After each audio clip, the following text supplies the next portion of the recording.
আজ অব্দি আমি কোথাও দেখিনি যে শিবির কাউকে জোর করে হিজাব পরিয়েছে বা বোরখা পরিয়েছে বা নিকাব পরিয়েছে। সব প্যানেলই মোটামুটি ভালো, কিন্তু তার মধ্যেও শিবিরকে মোটামুটি আমাদের মানে শিবির সমর্থিত সম্মিলিত শিক্ষার্থী জোট এই প্যানেলটিকে মোটামুটি ভালো যোগ্য বলে মনে করছে এবং এরা নিরাপদ একটা ক্যাম্পাস বিনির্মাণে সাহায্য করতে পারবে আমার মনে হয়। যারা শিবির প্যানেলে দাঁড়িয়েছে ভিপি, জিএস, এজিএস, এরা পূর্বেও এই 5ই আগস্টের আগে যারা জুলাই আন্দোলনে তারা সম্মুখ সারির যোদ্ধা হিসেবে কাজ করেছে এবং তারাই ওখানে নেতৃত্ব দিয়েছিল, পাশাপাশি আরও অনেকেই দিয়েছিল এবং 5ই আগস্টের পরবর্তীতেও তারা খুব ভালোভাবে যে কোনো আন্দোলনে, যেমন পোষ্য কোটা হোক বা যে কোনো নারী হেনস্থার যে কোনো আন্দোলনে তারা ভালো একটা ভূমিকা পালন করেছে।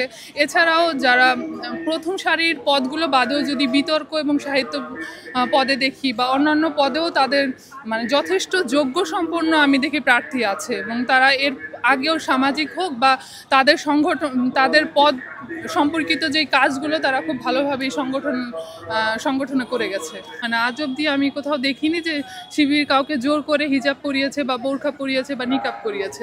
এগুলো আমার কাছে আসলে লোকমুখে শোনা কথা, আর তাদের বিপক্ষে হয়তো অনেকে প্রোপাগান্ডা চালানোর জন্য এগুলো বলতে পারে বলে আমার মনে হয়।